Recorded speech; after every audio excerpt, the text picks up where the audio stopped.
Welcome to the Homefront, everybody. I am Jeff Dudan.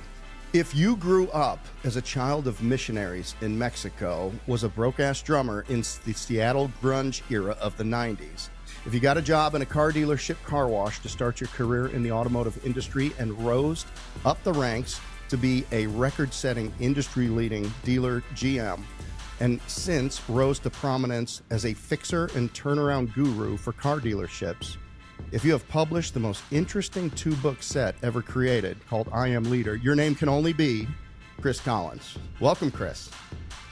Oh, thank you. It's a great intro. Hey, thanks for being on, Chris. Really excited to have you on. I'm not in the automotive industry.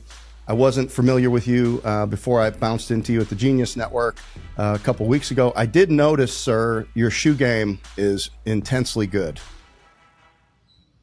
Yeah, I take that pretty seriously, but mostly it's Rick Owens. Like that's kind of my uniform. Are you familiar with Rick Owens? No. Yeah, so that's my shoe game in a nutshell. They take really good care of me over there at Rick. Is that a retail store? Is that a designer? Yeah, he's a designer, but less known and kind of more boutique-y, but yeah. Yeah, so one pair, I think, had about 50 eyelets on it, and it had multiple mounds of shoelaces across. It was probably the most interesting shoes I saw. And I think the next day was a pair of boots. Yeah, you got to get up really early to tie those. It's like people talk about their morning routine. If I'm wearing those that day, I have to get up pretty early. Yeah, those will injure your back, putting those on. All right. Well, look, Chris, you got an incredible story. And, man, some people, when they speak, it's just, everything that you said when you spoke at the Genius Network was kind of a mouthful of truth, and it really resonated. Can you share just a little bit with the audience about your background and then, how that led into being a leading turnaround expert in the automotive industry? Yeah, I think like a lot of people probably listening to this, I'm, self-made. I grew up in a situation where I wanted to be different than the situation I was born into. And I've been running from it ever since. And, part of it creates like a little bit of a workaholic syndrome where you're always kind of running from this thing, which is, poor models and just a lot of compliance and followership. And you just the status quo basically. And a lot of externalization to God and government and luck and fate and that sort of thing. And it's all very depressing, really, is what happens is I have a lot of acquaintances from school or even family that are just in this vicious loop that you only escape through being your own boss and creating your own destiny, basically. Yeah. One of the exercises that I've started doing, and I think so much of leadership comes out of self-correction. Like until you make a bunch of mistakes and then you think about it and then you try something, and then those that build education businesses are in a position to lead or to influence, we build tools. And I built a tool, a simple tool, and on one side of the page it says subtract, on the other side it says add. And, you can't, until you can create some space for something new to grow up into, like it's not going to happen. So when you talk about people being in a vicious cycle, it's because their plate is running over with all kinds of stuff that's not helping getting them the direction where they want to go. And, like there's a term in football called having dirty eyes. And like, if you got dirty eyes, that means you're looking at the wrong thing. If you're reading the wrong keys and your eyes are in the wrong place, put your feet in the wrong place, you're out of position, you don't make the play. And dirty eyes can be anything from scrolling too much social media to being around the wrong people to, different types of, maybe drugs or alcohol at a level that's, distracting you, stealing your time. You can get dirty eyes in a lot of different ways. But man, sometimes like as leaders, it's our job to calm the swirl, and you've got to give space for the universe to organize itself. Yeah, that's well said. It we're just very mimetic as Mm. humans, right? Like we kind of learn from the examples that we see or from the information that we intake. And so I think, part of being an entrepreneur, being a leader is being outside of that and being the one that is creating their own path in a sense. Um, and I don't know, I think from a very early age, I noticed that what the adults were saying and what they were doing were in conflict. Mm. Like I could just see it. Like, well, you're telling me to live this way, but you're miserable. Like it just didn't make sense, And I have always kind of been able to do that when it comes to business too. Is like if you go into a business to turn it around, what the people say in the business that's underperforming and often losing money is really different than what the truth is. And most of the time, the conversation is around the symptoms, but nobody steps back and looks at it globally or looks at the overall cause in a sense. And when you're just treating symptoms and you're reactionary, that becomes automatic pilot. It becomes habit, and that's the world you end up living in a sense. And so from a very early age, I always kind of just saw the conflict and the contradiction in what people said versus what was actually happening didn't line up. Are these people, were they in business or when you were growing up? Do you think these people were lying to you or were they lying to themselves? I think that it sneaks up on us. I Mm. don't think I don't think that it's conscious. It's unconscious. And a lot of times people say the thing that's polite or the thing that they think they should say versus what the actual truth is, right? Yeah. In business, getting to the root cause of the problem is it's ensconced in red tape, like people protecting their jobs, people protecting each other, sacred cows. We invested all this money in a project, so we've got to continue when it should be killed. Especially now with technology, man. I mean, you could be $3 million into a technology build, and now you can do it for $300,000 with AI.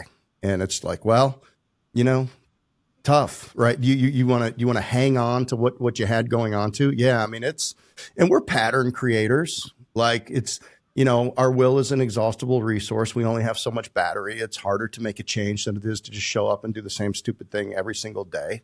That's why television's so great, because you can just stare at it and you really don't have to do much, and you're entertained. You're sedentary. Yeah, we're screwed up. We're a mess. Yeah. And yet, like, but people that grew up without a net, I didn't grow up with a lot of means. I was a failed student. I failed and, I ended up did go to college, but failed out of the first one, dropped back to a junior college, ended up getting a football scholarship out to one. So I kind of got out. If it wasn't for that scholarship, man, if I couldn't catch a football, that would have been it. That would have been it would have been a different path for me. But one thing I do know is that I can go to zero, and for me, I'm just getting back to where I started. So there's sometimes when people start with a lot, their ability to make progress is harder because they have a higher starting point. When you start with nothing, then everything is a bonus. Yeah. It's good. Yeah. You know, so interestingly for me, I think everything I needed to learn in school, I was a terrible student. Mm. Had a hard time sitting still. Like, what, you know, I think eighth or ninth grade was probably where I could have ended and been okay. Thank God I didn't try to go to college and keep trying to do what everybody was telling me I should do. Um, but I got to work. Like, I just started working, and I learned more by working. And just, you know, kind of to the point of the contradiction of what I noticed in adults when I was a kid, what they would say versus what reality was and how miserable they really were. And businesses that are underperforming and what people say versus the truth or the reality is that they're, you know, they're not performing. And the commonality in both of those, which is fascinating to me, Mm. is that in most situations or most interactions that you have, full potential is never on the table. Like, we're so busy with everything else that nobody talks about full potential at all. And you know, the book that I made, I Am Leader, it took me a little over 4 years to do it. And I was doing that out of frustration, in the sense that I would go to leadership training and I would buy leadership books, and it all seemed like management training to me. And it made people feel good, right? Like, there's a lot of feel good books like Leaders Eat Last, and, like, you know, these kind of cliche dog whistles, but they don't change anybody. And it really wasn't addressing leadership is a big deal. It is held in high self-esteem, and it's not easy to obtain, and takes a complicated, you know, bunch of characteristics that you have to be good at in order to be a leader. You have to be charismatic, right? You have to know how to speak. You have to know how to read a financial statement. You have to understand sociology. You have to understand design and architecture, and, you know, design of systems, design of customer experiences. There's so many, you know, aspects of human behavior and systems that you have to understand in order to be a leader. Leaders are really one in a million. Everything that we're talking about most of the time that gets, you know, titled as leadership is management. Yeah. Most people are managing something that somebody else created, right? Like, if you own a franchise, you're managing a system that somebody else created. I have this client on the East Coast, Mr. Mills, and we were talking about this the other day, and he said, you know, it's the difference between the builder and the landscaper, in a sense where if you build something, you create something, you're the builder, you're the creator. But most people are landscaping the yard that somebody else already designed. Yeah. They're just mowing the lawn, right? Yeah. And that gap in having a real conversation about what leadership really is, it always felt like everybody's trying to be politically correct, but not talking about what it really, you know, what it really is. And so when I was writing the book, it became very clear to me that it was two books, that there had to be the I am, the part about the individual, and then there had to be the leadership part. But we couldn't talk about leadership until we addressed some fundamental things about us as humans, and, you know, dealt with some stuff way before leadership is even, you know, a possibility, really. Yeah. And so, you know, it's that same thing. And the funny thing is that most of the people that have come to the workshop that I've done here, so I've done about 7 of them, and it's like a 2-day kind of immersive thing. I'm not doing it anymore because to do it, I need to break it up because it's too much for people in 2 days. But when I was doing it, the thing that happened invariably is that everybody related it to parenting. So people would leave the first day and they had homework. They would come back the next morning and we would discuss like what they'd experienced the day before. and everybody was like, oh, I went home and I called my kid. I'm buying this book for my kid. I want, and the thing that they would do is they would relate it to parenting, not business, which was a surprise to me. But I would also say that parenting maybe is the hardest leadership role there is, and most people are passive or even indifferent in parenting. Like, for example, I was born into a situation where my father left when I was 2 months old. So, I mean, it wasn't like two people were sitting around going, hey, we're going to have this kid and we're going to raise him to be a better version of us. Like, or, there was no intentionality whatsoever in my existence except for that I happened. And now I was around and I had to be dealt with, but there was no intentionality. And so that, true leadership in parenting is, having a plan and being intentional and working, two parents working together to create a human being that outperforms what they did, right? Like, you want your kids to be better than you. You want them to be more accomplished. That requires intentionality. It doesn't happen by accident. And I had, before I was 13, I'd had one dad that left at 2 months and a stepdad that left when I was 13. And, it wasn't intentional. My design of how I think and how, I was to behave or whatever mostly came from me observing, not from anybody sitting me down and like, hey, we're gonna raise you to be something, incredible. And I would contend, because people always have a hard time when I talk about this, like, because people will say, well, you turned out really good and you're successful and this, so why talk, why have these regrets or whatever. And I'm like, it's not a regret, it's an observation. But I would contend that I might be a high school coach, way more fulfilled than being this successful workaholic, that's running from something, if that makes sense. Like, I don't know, because we have no way of A/B testing our lives that way.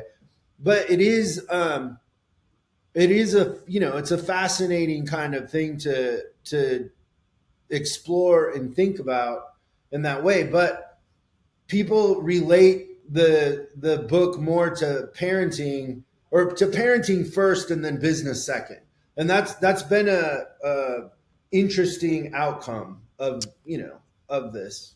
So I do shorts, and when I came back from the conference that we were at, I actually did a short and relating to how parenting was similar to building a business. Leading a company was similar to leading a family, because I got that. Like, it's amazing that you mentioned that, but I got this little bit that 1% of people create all the value. They're the builders. They create the vision. They create the game that everybody else plays. The next 19% of people manage that value, and then the last 80% of people consume it. And so like, what is that like? If we want to change our state and where we are in life, and we want to be a builder, then like, it's a high bar. There's a lot of things you got to let go. There's a lot of things you got to be willing to do. If you want to stand on nothing and create something, which is one of my favorite definitions of a leader, you can stand on nothing and create something. Man, there was a lot inside of that. I did notice in your book where you did there was one page where you were talking about where people about parenting, and that parents are saying it was such a sacrifice to raise their kids. And I also noticed there was one page where you said leadership and management is same as Kanye West and abstinence, right? It's fun. It's funny. So what would you say that meeting we were at? What would you say the average annual income is in that room? It's over $1 million. You think millions. I'm gonna guess 5. Yeah, but it's a guess, right? I don't know, but there's some people in there doing some pretty big numbers. And the thing that I thought was interesting is throughout the day, you know, way before I went up there and was talking, people were somehow parenting came up and people were talking about raising their kids and should we pay for my kids' college and don't pay for their college and all this superficial stuff that was so odd, you know, odd to me. And I was dying to talk, but I waited until, you know, I was up there. And I mean, if you want to raise kids that are going to be successful, the number one thing that you want them to have that protects them from, you know, being followers, from making decisions based on pressure, from being depressed, whatever, you know, all the negative things that you wouldn't want your kid to have, is you want them to have high self-esteem. High self-esteem protects them from everything. Like if you have a general, you know, there's that quote, and we talked about it at the meeting, where there's this book, Six Pillars of Self-Esteem, and he says in there that self-esteem is the immune system of consciousness.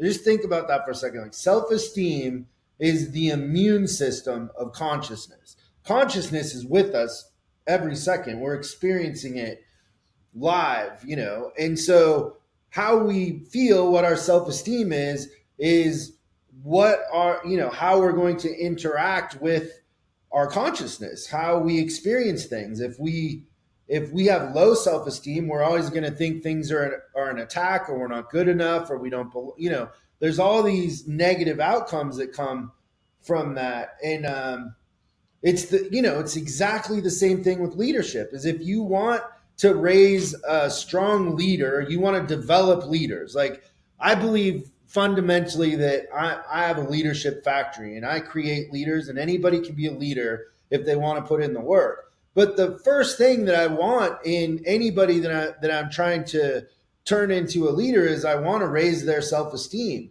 because you know, the people that have authority or have power that have low self-esteem are the ones that do bad things.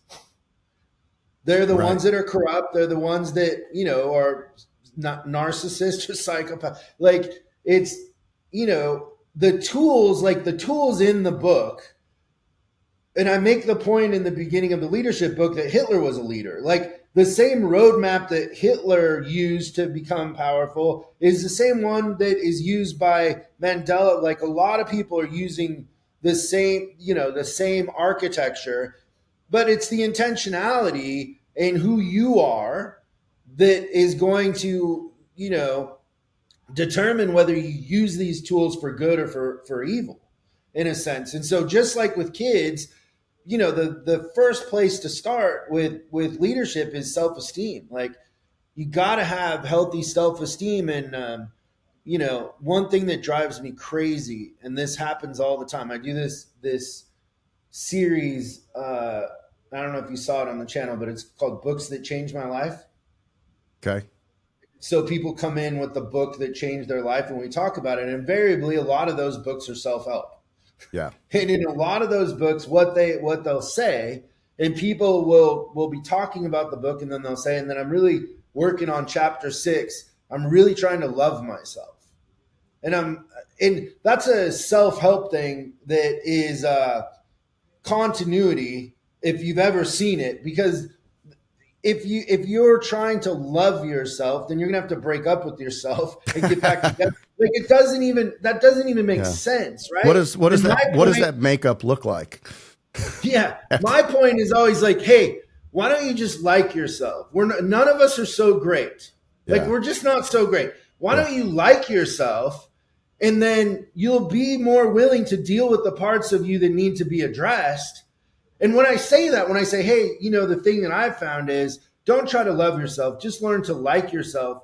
People literally, their posture is like, oh, and they'll be like, I'm so glad you told me that. Like, yeah, like trying to love yourself. And you know, and it's all people are more susceptible to that sort of nonsense when they have low self-esteem and they're trying to find meaning and belonging, right? Look, the through line of everything that we've talked about thus far is truth. You know, can you truly be extrospective? If there was a camera in the corner of the room that was watching you and you were objectively observing yourself, how accurate is your self-image? How true to yourself can you be? How much grace can you give yourself? And like you talk about like people in companies, parents, you talk about parenting. Like I got 3 kids. They're all doing just fine. I didn't grow up in a kind of a nuclear household. So, I had, part of my parenting with my kids was, I think, some like neglect. Like, first of all, I never lied to them. I never sugarcoated anything. If they didn't make the team, you didn't make the team. The cat didn't run away. I ran it over. The dog's, grandma, whatever, like you just tell them the truth. Because if you ever lose the locker room with kids and they think you will lie to them to protect them, then they think, well, I'm not worthy of being told the truth to. They know when you're lying, right? They're smart. They're just less experienced. They're just as smart as you are. They just don't have the perspective and they don't have the experience. And then the other thing is just don't rescue them. I mean, how many of us grew up, without under-resourced, undermanaged, with very little intention. There's no net underneath us. So if we fall off, we're going to hit the ground. And then what do we learn? We learn to bounce.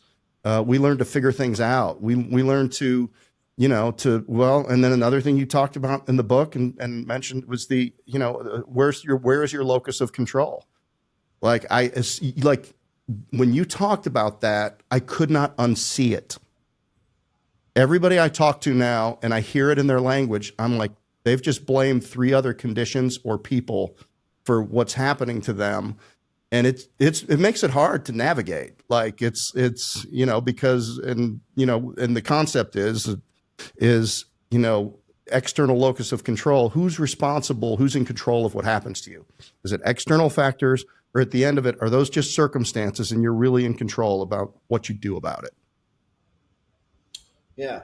And so, yeah, for anybody who doesn't understand locus of control, it's basically where do you plant your flag of control for your life? Is it external? Is it religion? Is it all God's, in God's hands? Is it fate? Is it luck? Is it the government? Is it, I had terrible parents, so the reason why I'm all messed up is my parents? Right. Or, what are you externalizing control to?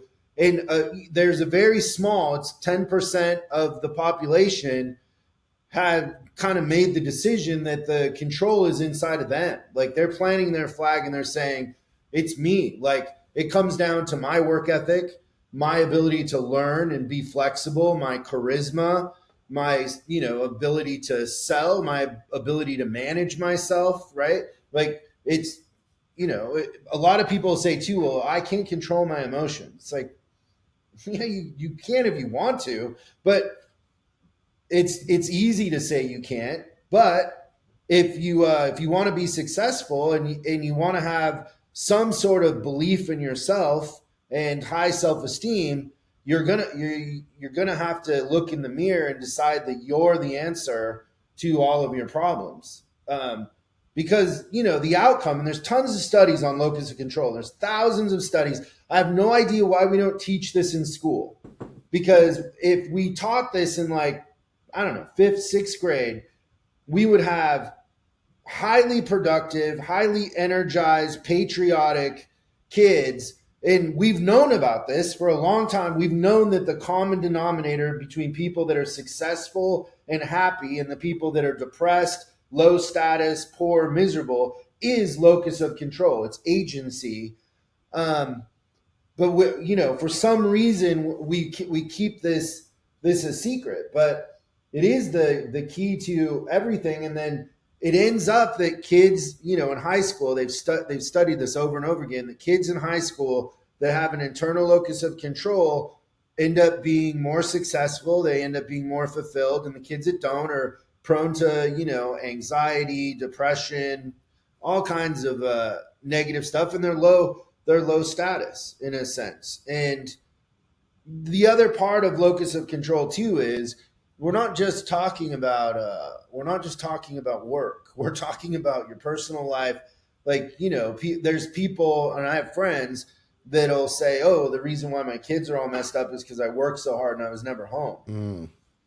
It's your fault. Like, you decided to work too hard and not be home. Like, that was a decision. Whether you're conscious of it or not, you made that decision, right? And so, I have friends that struggle in their love life, and those, I have one buddy, he's a complete Adonis, like, works out, eats nothing but probably chicken breast and embryos or something. I don't know, but he's an Adonis.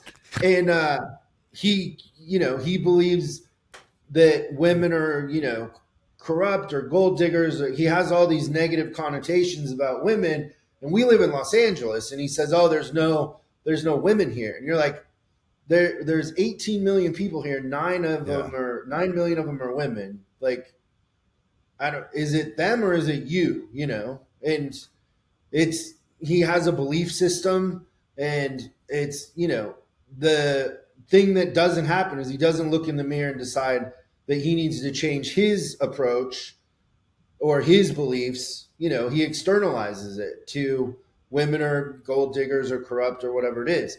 And that's how most people are. There's areas of our lives that we externalize control. In the areas where we're the most intentional, we will automatically develop an internal locus of control. So, like, for me, I didn't want to be poor. So I had an internal locus of control when it came to business, but I had an external locus of control when it came to other stuff, because that's just how I was raised. I was raised that God was the, controller of everything, and it was fate, and your destiny was already laid out.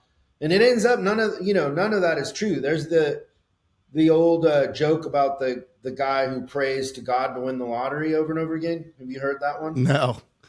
So he prays, he gets his whole church to pray. They have prayer meetings. He does it for years. And then finally, God sends a message down to the pastor of the church. And he says, hey, could you tell him to buy a lottery ticket to help me out?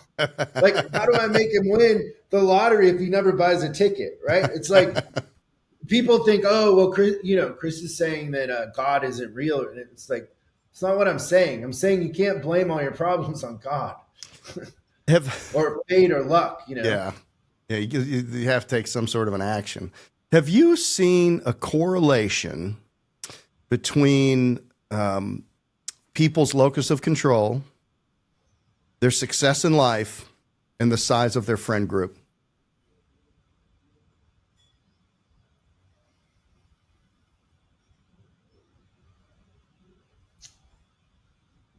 Yeah, but I would maybe say that the friend thing is also followers. Like, the thing that automatically happens is the person who has an internal locus of control usually ends up being the natural leader in the room.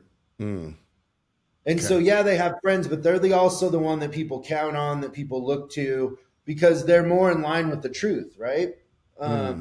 And you can count on them, and they are who they say they are. They're more authentic. I mean, people are attracted to authenticity. And when you start to own your own stuff, you become more authentic, because the only way for you to improve is to work on yourself.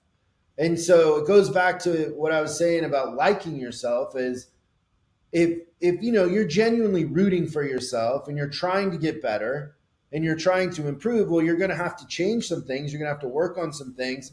And through that process, you just become more authentic and more genuine. And we're all attracted to people who are authentic and genuine. Yeah.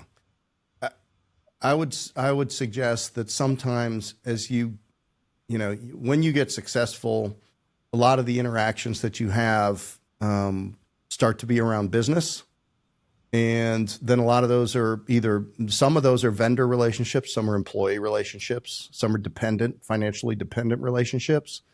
And, if you truly don't care that much about what other people think, meaning it's not that you don't care, it's that you're not going to let it impact you and you're not going to let it change your actions, then you're probably less likely to be caring about things at the golf club or the social events or these types of groups. I don't know. Maybe I'm internalizing that a little bit. But I've developed real impatience for solely social situations. And, and just, trying to go there and be palatable, maybe be somebody I'm a little bit not. Maybe that's my kind of hang up or whatever. But, I take full accountability. I catch myself, but I do think I have an internal locus of control. And, I think sometimes, if it is to be, it's up to me. So I'm very, maybe you get a little bit narcissistic, you get a little focused on yourself because that like, that's where the work is. If you don't spend any time blaming other people for things, the blame's going to you. And now it's like, well, then why did I just waste 4 hours doing this? Or why did I waste 4 hours doing that when I could have been making myself a little bit better? I don't know. Maybe there's nothing there, but I find this that's really fascinating. It's interesting to me that that's how you feel because like, you have a presence, right? So like when we were at that meeting, I noticed you had a presence, and I was wondering when I was on stage what you thought because you kind of are like me, you have a poker face a little bit, and then you went out of your way to come and tell me and talk to me about it, and you were very complimentary and excited about getting the book, and which then made me feel great and made me feel like I belonged there in that room, and that sort of thing. So it's interesting that you feel that way in the sense because you navigate it very well, and you were very welcoming in your actions and behavior. For me, that's the first meeting I'd been to since like 2018 or something. I don't know. Well, I will say I was genuinely interested and fascinated. And, what you talked about. Most people won't say anything. Really? Like, you went out of your way to, which then validated me in a way, which was. Well, I appreciate that. Yeah, they put the guy with the big head. Tell Joe not to put the guy with the huge head in the front row next time. Just staring. It wasn't your head; it was staring at the guest. It was your poker face. Well, it was I got a couple laughs, but you were kind of like, I felt like you were still trying to figure out if you trusted me or liked me. Was the feeling I had. Oh, and so. Also like a compliment means more from somebody who isn't just laughing and following what everybody else is doing, right? Yeah. Because it means you're genuinely thinking about stuff and that way too. But you have a tremendous presence. Like you have a very calming, nice presence in a room too. So man, I appreciate that. Thank you. Maybe how you feel is different than how others are experiencing it a little bit. Yeah, maybe. Yeah, I don't know. That's interesting. I appreciate that. Thank you for the awareness. Yeah.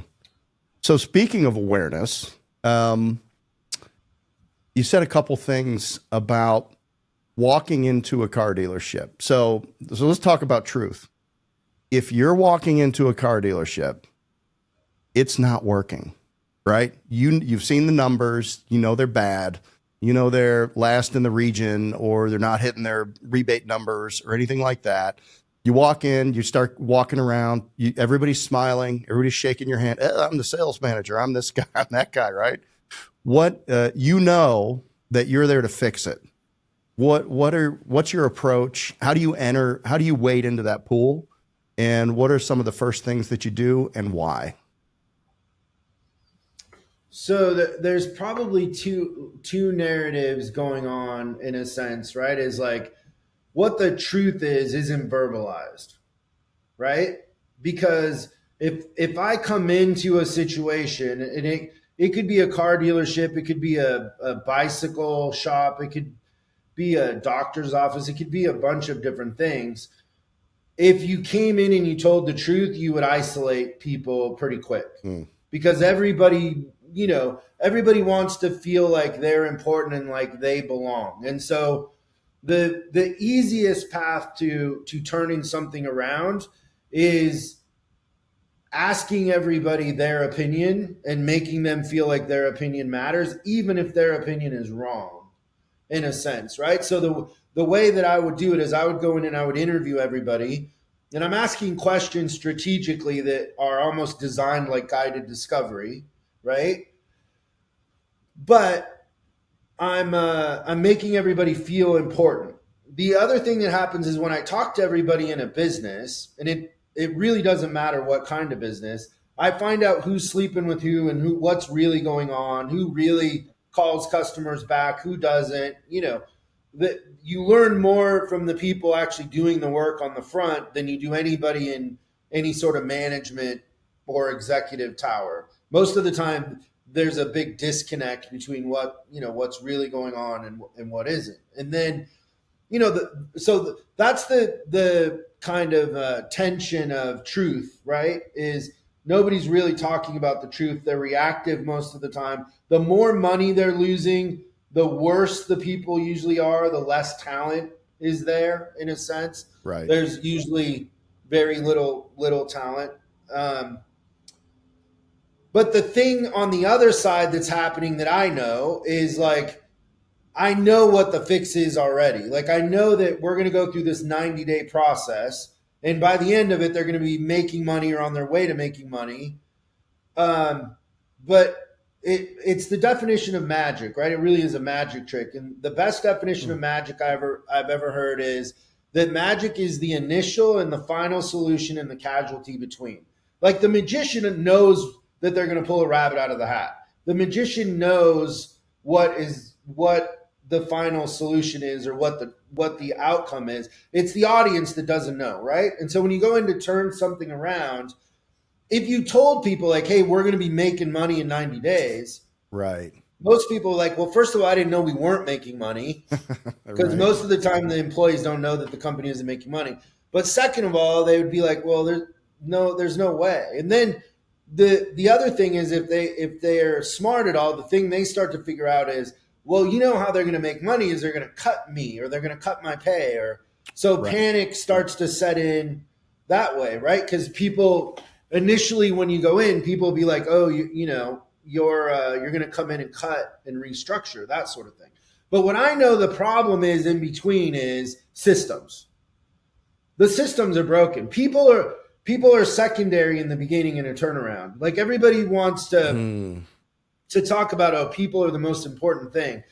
And when I was young, I used to debate this with people, and I would always, lose the debate in the sense that I wasn't convincing anybody, but nobody was fixing businesses like I was. They were in a business, and they wanted to believe that people were important so they could believe they were important, right? It's like the same thing I was saying earlier about books like, oh, leaders eat last. Well, that's great because you want people to treat you that way. And so, yeah, leaders should eat last because we all feel good, but it doesn't fix anything. Like, it's one little tool in a toolbox, but there's also leaders that everybody should stand up and wait to eat until they're sitting down. It depends on the situation and the application and the time that we're in. And, there's a lot of variables. And so the first thing that I have to do to turn something around is I got to get some systems in place that take away all of the friction and improve the customer experience. Because invariably, what I'm going to have to do is add more value to the customer in anything that I'm fixing. Like, the thing that fixes everything quicker is customers that perceive that they're getting more value than what they're paying for. And also, a lot of times I need to raise the prices. So I have to dramatically increase the value by making the customer experience frictionless and more emotional. I need to add a lot of perceived value and make people feel good through the process. So I need to put a system in place, and a system, kind of has different elements to the recipe. But the way I see a system in a turnaround is that it has a built-in improvement mechanism, a feedback loop in a sense. And then there's some sort of intention, like, what is the intention? What is the outcome we're trying to create that drives that feedback loop? And then usually I'll gamify it or tie pay plans to it or something. But that's kind of what is happening while I'm getting people's opinions and kind of getting to know everybody and building trust. So then what happens, and what I do usually is I kick every change that I'm going to do off on the same Monday. So new pay plans, new pricing strategy, new system, the new people that are starting, because you usually got to hire people. If you're going to double the sales, you're going to have more capacity to produce. Like in a car dealership, the most profitable individuals are technicians, because technicians are selling time and they're fixing something. So I'm going to have to add technicians if I want to, increase their revenue dramatically. And so all those technicians are kind of going to start on the same day. And then I create so much momentum by doing it all at once that people either get on the bus or they get off. And, the better I've gotten at it, the less turnover there is, the more people that buy in. But it's all based on momentum and a sleight of hand. Because if you went to people and you said, hey, the pay plans are out of whack, then they would want to quit because you're going to change their pay plan. And if you say, well, hey, but we're going to increase sales, so you're actually going to make more in the end, they don't believe that you're going to increase sales because they haven't seen it. So you have to do this kind of sleight of hand, and there's a leap of faith that happens that they're not even aware of. That once momentum starts, there's no way to stop it. Yeah, that is so counterintuitive, because when I've thought about the turnarounds that I've had to get involved with, and there's been several over the years, the best question to ask is, if private equity bought the company today and walked in here, what actions would they take, and why are we not taking them? But that leads to cuts, right? So basically you have a subtraction mindset where you're saying, well, the first thing that we're going to do is we're going to cut, and then we're going to build back. But you're saying, let's create a wave, let's create a movement, let's create momentum, and let's go ahead and start by creating this wave of positive actions. And then inside of that, the subtractions will happen by people that don't choose not to get on board, or people that choose not to participate in that. So, and I've never cut a business into profitability. Right. You got to grow it. It only happens by increasing the customer experience and your margins. Now you want to run expenses tight, and you want to get your personnel in line and be a good steward of that, but that will only get you a marginal increase. You need momentum going up. You need more sales, and I've never cut anything into profitability. Yeah, or not true profitability that's scalable. Right. And also the deduction mindset of cutting has a negative effect that takes a little time to recover from, because if your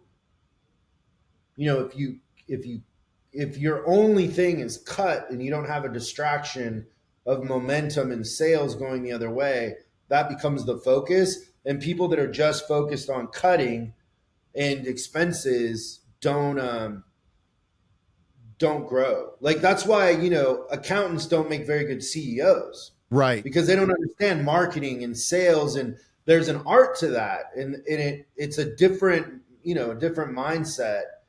Yeah. And that's why I say leadership, you have to have both. You have to understand accounting, and you have to understand people and the magic and psychology, also they go hand in hand. Yeah. As you were starting, talking about it, leadership versus management, I was thinking to myself, well, is it more art or is it more science? But it's really both. Yeah. Yeah. It's art for sure. A lot of people, and just back to locus of control to that point, because I think it's a valuable tool for your audiences. When you have an external locus of control, so you're basically indifferent in your outcome, right? So you're externalizing your fate to your boss, or to God or to the government or to the market you're in.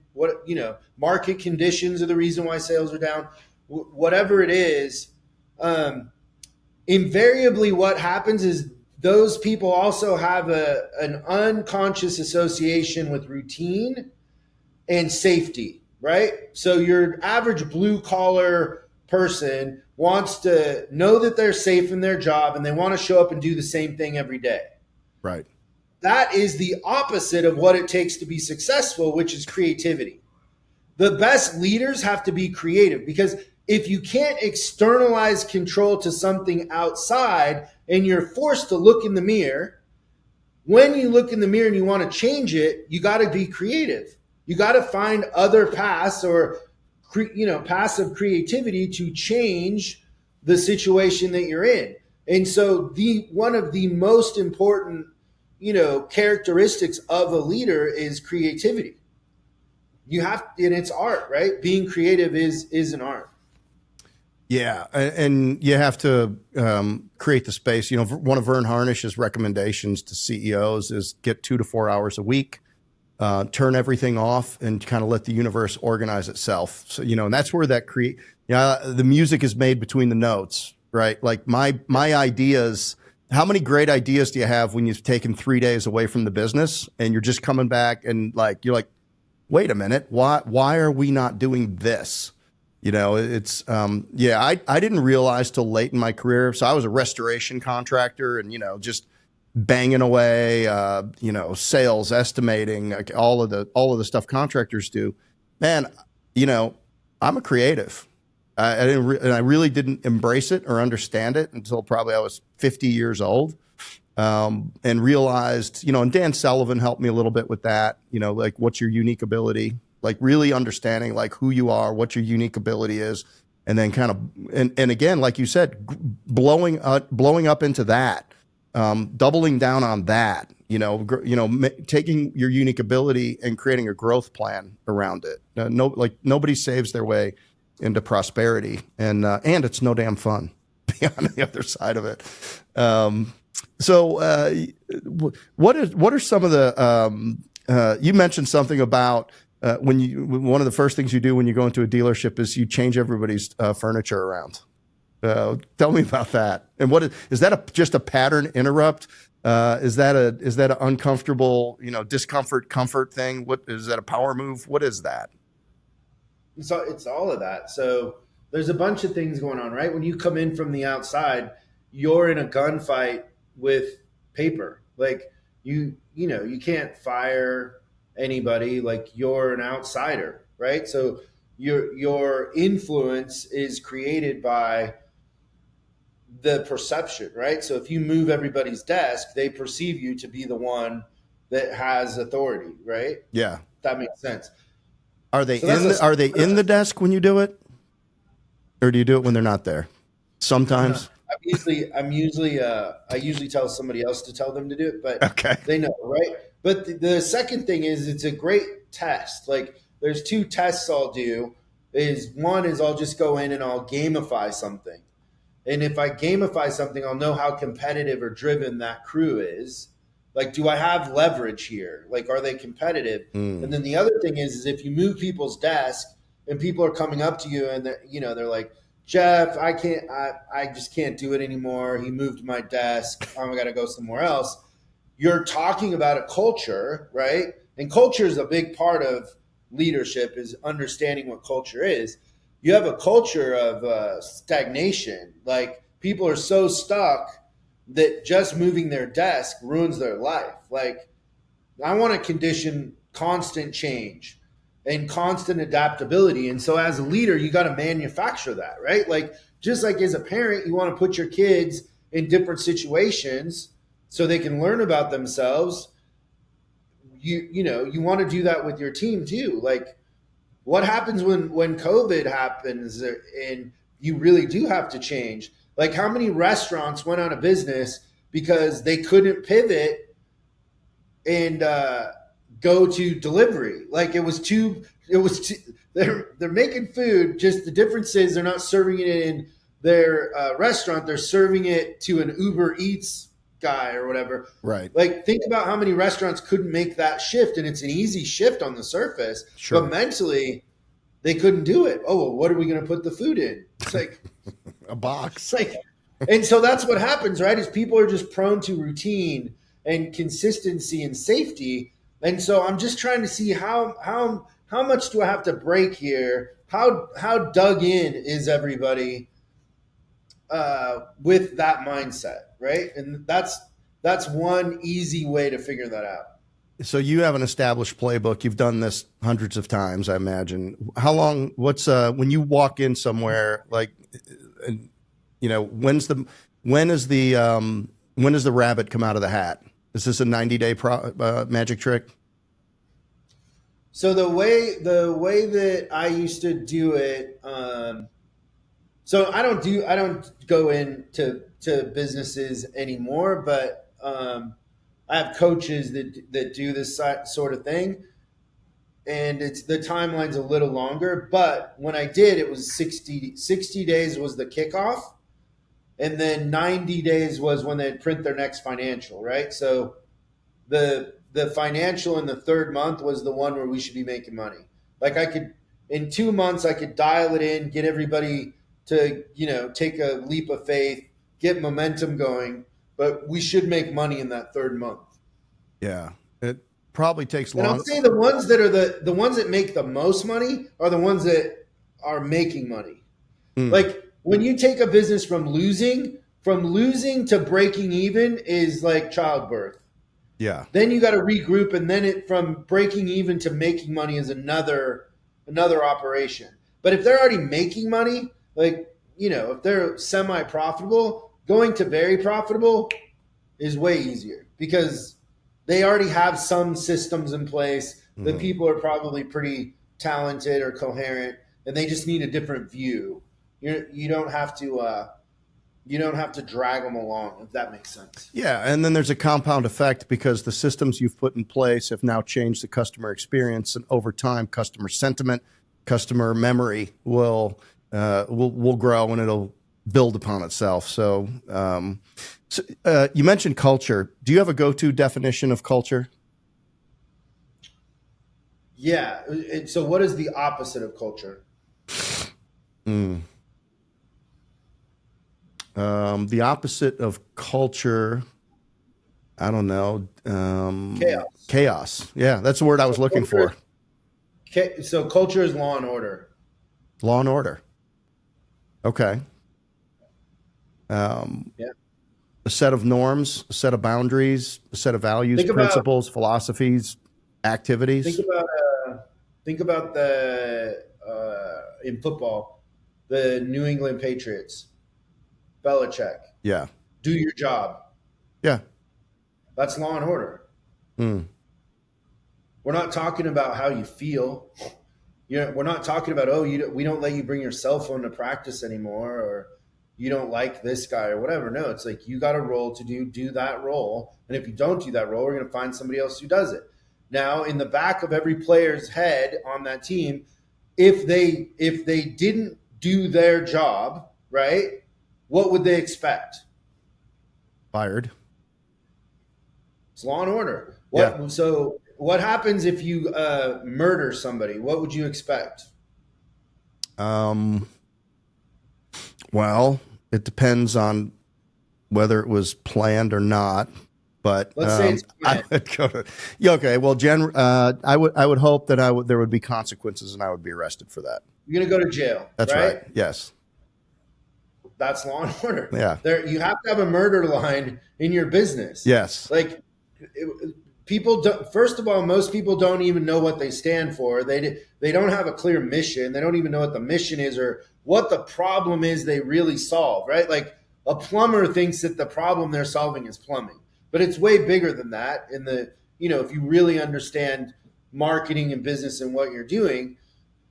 But in your business, you got to have some sort of murder line where this is the acceptable behavior. And if you cross that, you can't be here. Like, that's it. Yeah. So people think culture is everybody sitting around smoking a vape or whatever, feeling good. And no, when you have clear law and order and consequences, you attract better people because talented people want to be in a situation that isn't chaos.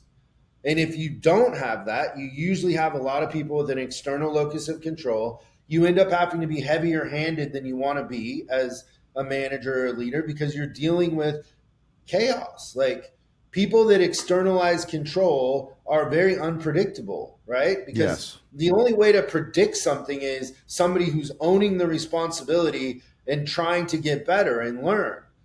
When you go to somebody and you're like, hey, that thing you're doing isn't, the outcome isn't there. We're not selling, or customers are miserable when they interact with you. And you're like, oh, well, all customers are crazy. I can't do anything with that. If somebody says, well, what is your observation? What do you think I could do to get better? And I said, well, you could smile and, find common ground with people or whatever it is. If somebody wants that feedback and they want to improve, now I got there's got something to deal with. I have a path there that I can go with. But, people with an external locus of control usually create a lot of chaos because it's nobody's responsibility and they don't own anything. Nothing's their fault. Nothing's their responsibility. And then as a manager, or, you overreact because it's just chaos. You're fighting, a lot of people go into work every day and they feel like they're playing whack-a-mole. Well, you designed that. Yeah. That's the outcome of what you're allowing to happen. Yeah. Think about the matrix of excuses that are created if you're working with a bunch of people with external locuses of control. It's a competition. Everything's getting blamed on something else. Supply chain, the economy, the coffee pot. It just lacks. It just smacks. It's just truth, man. Like to me, I see it as truth, but to those people, that probably is their truth.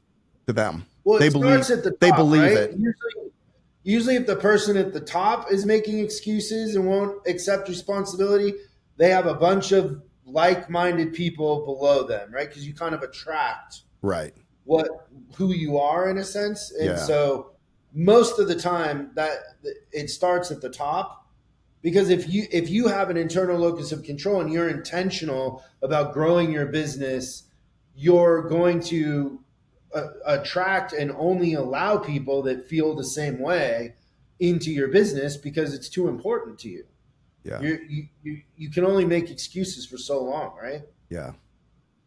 Like you won't find anybody here in my company that is going to blame the market.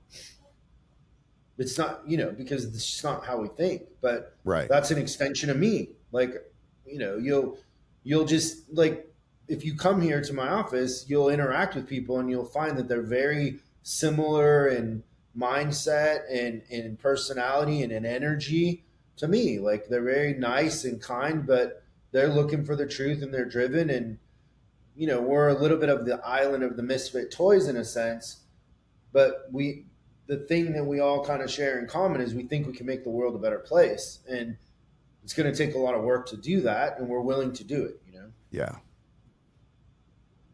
I don't want to get out of here without talking about the book for a few more minutes. This is a. How would you describe the book?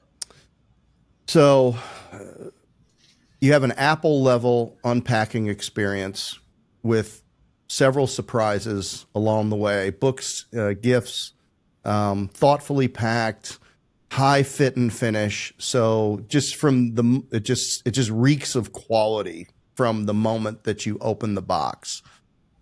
This is 12 pounds of paper, I believe. I heard on one of your podcasts it was 12 pounds. It felt heavier to me, but 12 pounds of paper. And the book, I would say that the book is raw. There's some darkness to it. It's a combination of a compilation of wisdom from others and then clearly some authentic text from you. And I think it's put together in a thoughtful way. And it's one of the most unique pieces of work that I've seen, and it should probably be prominently displayed in nice homes and businesses everywhere. How's that? Yeah, it's great. So the intentionality of me creating the book, and I kind of shared earlier how I felt like nothing like this existed. Right. And then the other thing that I know is most people buy books and they don't read them, right? Because I've written books and people meet me and they'll go, "Oh, I have your book," and I go, "What do you think?" And they're like, "I haven't read it yet," Yeah. because it's like what 10% or 15% of people that buy a book actually read it. Right. And so what I wanted to do is I wanted to create an experience where anybody who bought it, and the price point kind of determines this too, right? Like it's going to be priced at a point where the people that buy it have probably read a book, or if they haven't, they're going to read it because they've invested that much in it. And then when they get it, it's going to be an experience, and there's going to be kind of a tempo to it, and a way of communicating that pulls them in and keeps them, but they are going to start to feel accomplishment because like it's a page turner, right? You're turning pages, you're thinking about it, but it's not work. I didn't want it to feel like work. I wanted it to feel like discovery. I wanted it to be like, oh, I'm going to think about that and come back. And then the design of it is like a coffee table book where it's not going to fit on your shelf. You're going to put it somewhere prominent, and then it gives it more value because it's a coffee table book. It's big. It's important, right? The design of it is intentional, that it's something that people are going to come over and they're going to be like, what is this? And, it's I was asking my marketing department this morning, it's over 40% of people that buy the book gift the book to somebody else. For sure. My kids are getting these. For sure. Yeah. It's a legacy to them, right? Yeah. Yeah. Personally, it's your book now. This isn't a book you would lend to a friend. Oh, no.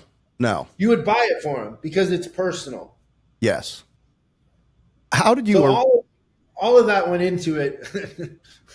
As boring as that might be, that was my intention when I was working on it. No, and the imagery is power. It's as much art as it is content. The imagery goes with it. So like how I've decided to use the book.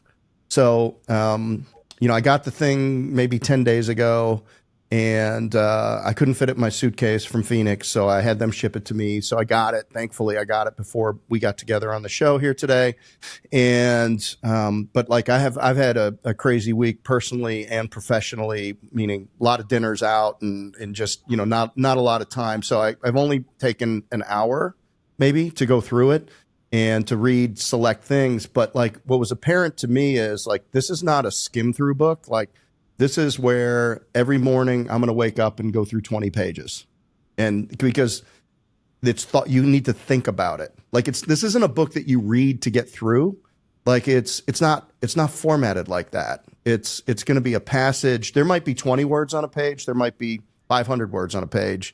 There's going to be some imagery, and then there's sections. You've sectioned it off in a way. So I'm like, okay, well, this is going to be a book that is, I'll wake up, I'll do my journaling, and then this is what I'll read, and I'll read for 30 minutes or however long I've got, and then I'll just bookmark it and then go back to it, because there's a lot of philosophy in here, and again, I've looked more in the I am than the leader side of it, but is that the recommended way to go through this? When you go to some books, it's like, yeah, you can, what the one that Tim Ferriss wrote, you can go anywhere and start, and there's 5 pages by this Tools of Titans or whatever. But do you mean for this to be consumed in that manner, or what was your intent? Yeah. And hopefully, but I experience it however you feel, whatever's organic to it. But I'm hoping there's parts where you stop and it takes a couple days to come back. Like you're like, okay, I got to think about this.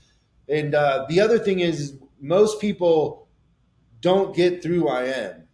Like they stay at I am for a while. Once you're done with I am and you read leader, if you go back and read I am again, I am is a roadmap on how to lead people. The first time you experience I am, it's going to be personal to you. But the second time you experience it, you be like, oh, okay, this is how I become, a really effective leader, is understanding that this, 90% of people have an external locus of control. They're very mimetic. They're looking for you to give them the answers. They're going to copy your behaviors. And so you'll experience I am different after you read leader than the first time. It'll read different to you. And that was by design also. There's a story arc in I am, there's one in leader, but then there's one overall too between the two. Got it. Well, I want to thank you for everybody for investing the time to put it together. And I hope many people are getting their hands on this. I'm sure they are. And I appreciate the time.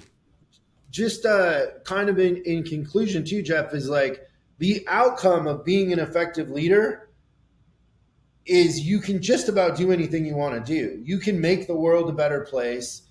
You can solve problems for others, and people are looking for leaders. Like the problem that we have in the world right now is we don't have leaders. We don't have leaders in politics. We don't have leaders locally. We don't have leaders in business. And everybody's dying for somebody to step up and own the responsibility and improve things, get everybody together to work as a collective to make the world a better place. And that's what we're missing. And I would just say that if you're listening to this, this might be a calling for you to become the leader and be the one that raises their hand and says, "Hey, I'll accept responsibility. I'll do it." And the outcome of that is you're going to be much happier and fulfilled, and you're going to make others better. Like there's nothing better than improving things and making the world a better place, even if it's just, in your small way, in your church or with your family or with your business or whatever it is. But hey, the world would be a better place if we had better parents. Yeah. Isn't it crazy? Right? Isn't it crazy that everything's just the simplest decision to do it? Yeah, it really is. It is a decision. Yeah. But unfortunately, too many people are passive in that decision. They let life make the decision for them. Yeah. Well, Jeff, I appreciate you having me on, and I can't wait to hang out with you again at the next meeting and get to know you more. This has been great. How can people get in touch with you or get in touch with your business, your coaching and education business? I know that you've got a lot going on online. Looks like you have a significant education business, lots of material. What's the best way for people to connect with you and let you help them? IamLeaderBook.com is the website, and then you can contact us through there. Okay, awesome, simple. Do you have time for a curveball and a fastball? Sure. All right, here's the curveball.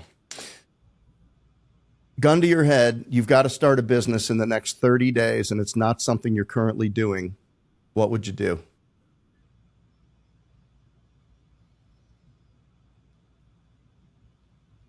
Gun to my head, I got to start a business in 30 days. What would I do? And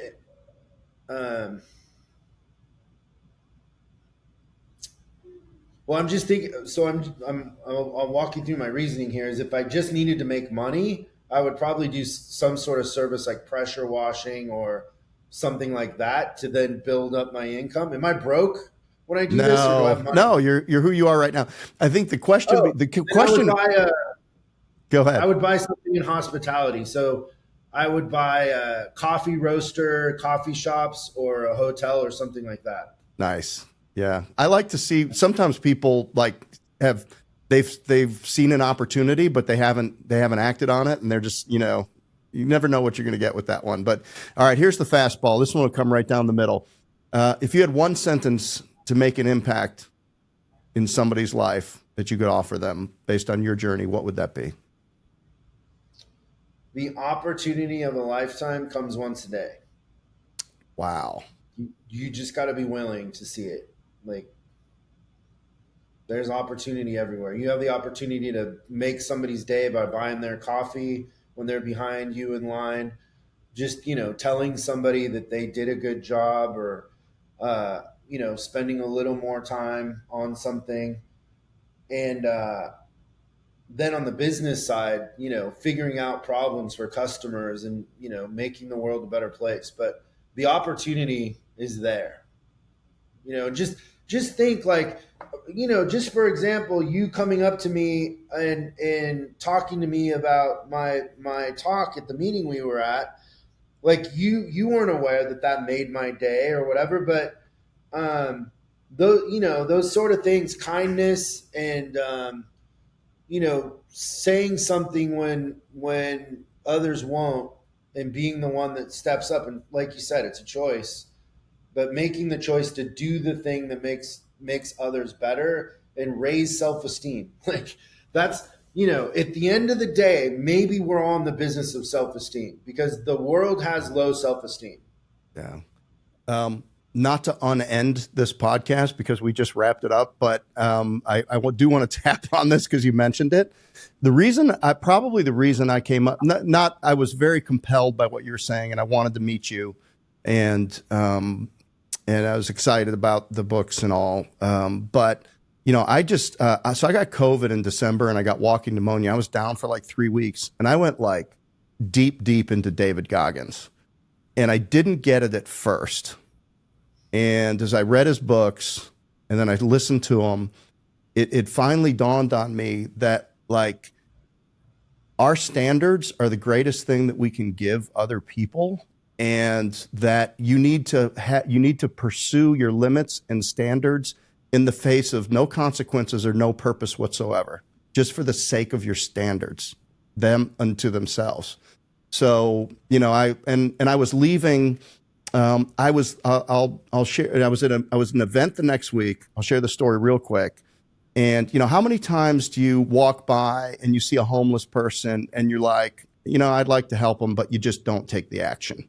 I don't know. Some people say don't, but whatever. So I'm at this meeting and I got to go over. I'm going to Tommy Mello's place to do his podcast, and I'm probably like pushing time. And I just go down to this outside the hotel to this place to get something to eat, and I shove a huge breakfast burrito in my face, right, really fast. And then I walk back, and there's a homeless guy, and he's got a dog with him, and he's just sitting there. And there's about 75 people out at the cafe, and he's drawing little pictures, and he's got a sign that says food on it or whatever. And I walked in and I went to the elevator, and I'm like, well, look, you don't do it for social media. You don't do it for these things. I just left my bag there. I went out back where I got the burrito. I got 2 huge turkey sandwiches, and I brought them over to the guy. Just said, hey, one for you, one for the dog, right? And Norm Macdonald makes this great joke, by the way, about homeless, where he says he sees a homeless guy with a dog, and he says the dog's thinking, my God, this is the longest walk. He never gets home. But so, I thought about that joke when I saw the guy with the dog, but then I'm like, but the dog was like in a great mood, but man, it was pretty thin and stuff like that. But like, in that moment, I just took the action, and like, that's what I took that action in that day, and that's it, man. And you just do it for the sake of doing it, or, giving somebody a smile or paying somebody a compliment just because, and you don't it costs you nothing. It costs you nothing to do it. And so I really appreciate that point. And with that, IamLeader.com. I am leader.com. I am leader book. IamLeaderbook.com. And you can get in touch with Chris there. Highly recommend. Chris, this has been amazing. Thank you so much for being on today on the Homefront. Thank you, Jeff. It was really fun. Yeah, man. The amazing Chris Collins here with Jeff Dudan. We have been on the Homefront. Thanks for listening.